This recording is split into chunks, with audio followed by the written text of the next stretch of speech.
बरारी से ही हम जो गवर्नमेंट की जितनी भी चीजें होंगी नाव होंगे वो बरारी से ही हम लोग मूव कराएंगे। राशि निर्धारित किया जाएगा? नहीं, सरकारी नाव के लिए कोई वो निःशुल्क होगा, वो मुफ्त सेवा होगी। अतः आपके माध्यम से ये भी मैं अनुरोध करूंगा कि सभी सरकारी नाव पे या जेटी पे वो लिखा रहेगा गवर्नमेंट, तो उसमें किसी प्रकार का फीस किसी को भी नहीं दे, किसी के बहावे। बहुत बड़ी खबर सामने आ रही है कि भागलपुर का जो विक्रमशिला सेतु जो क्षतिग्रस्त हो गया था, जो बीच से ही टूट गया था और वो नदी में जा कर के समा गया था, वो रास्ता बंद हो चुका था, वो पुल बंद हो चुका था, जिससे कि लगभग 30,000 से भी ज़्यादा वाहन गुजर रहा था। लेकिन आपको बता दें कि विक्रमशिला सेतु क्षतिग्रस्त जो हुआ वह पुल बंद हो चुका था, लेकिन अभी भी पुल बंद है। नाव से आवागमन शुरू हो चुका है। जो पुल बंद हो गया था अब नाव से आवागमन शुरू कर दिया गया है और वो भी फ्री में। किराए को लेकर के अव्यवस्था जिला अधिकारी ने सरकारी नाव सेवा शुरू करने का ऐलान किया है और जिसमें कि किराए के रूप में कोई भी रुपया का डिमांड नहीं है, बिल्कुल मुफ्त होगा। विक्रमशिला क्षतिग्रस्त हो चुका है, पुल बंद, नाव से आवागमन शुरू, किराए को लेकर अव्यवस्था है। लेकिन किराया के बारे में जो है डीएम साहब खुद बोल रहे हैं, जिला अधिकारी ने, भागलपुर जिला अधिकारी ने सरकारी नाव सेवा शुरू करने का ऐलान किया है। और क्या कुछ कह रहे हैं भागलपुर के डीएम साहब, एक बार उसका बयान सुन लीजिए। धन्यवाद। हमारी पूरी टीम ने, पूरे प्रशासन ने एक बहुत बड़े हादसे को होने से बचा लिया। अचानक 12:35 में एक स्लैब, हमारा जो विक्रमशिला सेतु का एक स्लैब है वो 1 फीट नीचे चला गया। हमारे वहाँ पे पुलिस पदाधिकारी, पुलिस बल थे, उन्होंने तुरंत एसपी साहब को मुझे सूचना दिया और हम लोगों ने सूझबूझ से वहाँ उस स्लैब पे जितने भी लोग थे उनको तुरंत इवैक्यूएट कराया। संजोग की बात है गाड़ियाँ उस स्लैब पे नहीं थी और जैसे ही इवैक्यूएट कराया ठीक उसके 5 मिनट के अंदर में वो स्लैब नीचे गिर गया। तो ये सूझबूझ की बात है, क्योंकि यदि जिस तरीके से लोग वहाँ पे फोटोग्राफी कर रहे थे, सेल्फी ले रहे थे, हमारे प्रशासन की मौजूदगी के कारण से उतने लोगों की जान को हम लोगों ने बचाया। इस पुल के बारे में समय समय पे कई फीडबैक आता रहा है। हम लोगों ने डिपार्टमेंट को रिक्वेस्ट बार बार हम लोगों ने किया है। डिपार्टमेंट से भी हाईएस्ट लेवल टीम है, वो टीम का गठन हुआ, टीम भी आई, काम भी चलता रहा है। लेकिन अहम बात यह है कि हम लोगों ने एक बहुत बड़े हादसे को होने से बचा लिया है।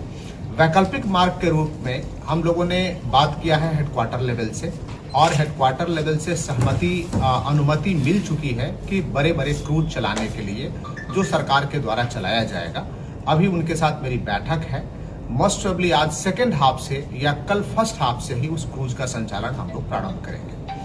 अब इस बीच में हमारा भागलपुर और नौगछिया दोनों के बीच में चूंकि एकमात्र मुख्य अब जो कम्युनिकेशन का माध्यम है नाव ही है, तो नाव पे हम सभी नाव पे हमारे जो गवर्नमेंट की नाव है वो तो चलेगी ही, कुछ ऐसे जो फेरी के माध्यम है वो चलेंगे, लेकिन उस पे स्पष्ट रूप से उसमें जो उसके संचालन की क्षमता यानी कितने व्यक्ति उस पर बैठ सकते हैं। दूसरा, संचालन का समय यानी कि सूर्योदय यानी कि जब सवेरा हो जाता है सूर्योदय के आसपास के समय से हम लोगों ने 5:30 सुबह से चलाने का निर्णय लिया और शाम के 6 बजे तक यानी सूर्यास्त से पहले हम लोग उसको बंद कर देंगे। क्योंकि यदि नाव पे व्यक्ति सवार हो जाते हैं तो उसे उन्हें दूसरी पार पहुंचाना प्लस वहां से उन्हें इवैक्यूएट करना ये भी हमारी जवाबदेही होती है। मैं आपके माध्यम से तमाम आम जनता से मैं अनुरोध करता हूं, मैं अपील करता हूं कि जो संचालन का समय है और संचालन की क्षमता है इसका पूरा ख्याल रखें। कहीं कोई हड़बड़ी नहीं है। सभी व्यक्ति जो लोग किनारे पे हैं जरूर हम उनको ले जाने का प्रयास करेंगे। अभी हम आकलन कर रहे हैं, हमने कई ऑपरेटर्स 3 बड़े बड़े ऑपरेटर को बुलाया है जो इसका संचालन कर सकते हैं, ताकि हम इतनी संख्या में जरूर नाव रखेंगे ताकि हमारे आमजनों को दिक्कत नहीं हो। लेकिन मैं हाथ जोड़ के विनती करता हूं सभी लोगों से कि कभी भी संचालन की जो क्षमता है, यदि 50 लोगों के बैठने की क्षमता है, कृपया आप 51वां व्यक्ति नहीं बिठाएं। वो एक कभी भी कोई दिक्कत हो सकती है। इसलिए हमारा पुलिस बल को भी हम लोगों ने वहां प्रतिनियुक्त किया है, मैजिस्ट्रेट को प्रतिनियुक्त किया है और अभी मैं एसएसपी साहब हम लोग जा करके अभी देख रहे हैं कि जो मार्ग हमारा कौन कौन सा हो सकता है संचालन का, बड़े शिप, बड़े क्रूज आएंगे या छोटे क्रूज है, उनका क्या संचालन का मार्ग हो सकता है, उसको हम लोग स्वयं स्थल पे जाके अभी निरीक्षण करेंगे और आम जनों को जो बेस्ट सुविधाएं मुहैया हो सकती है कराएंगे।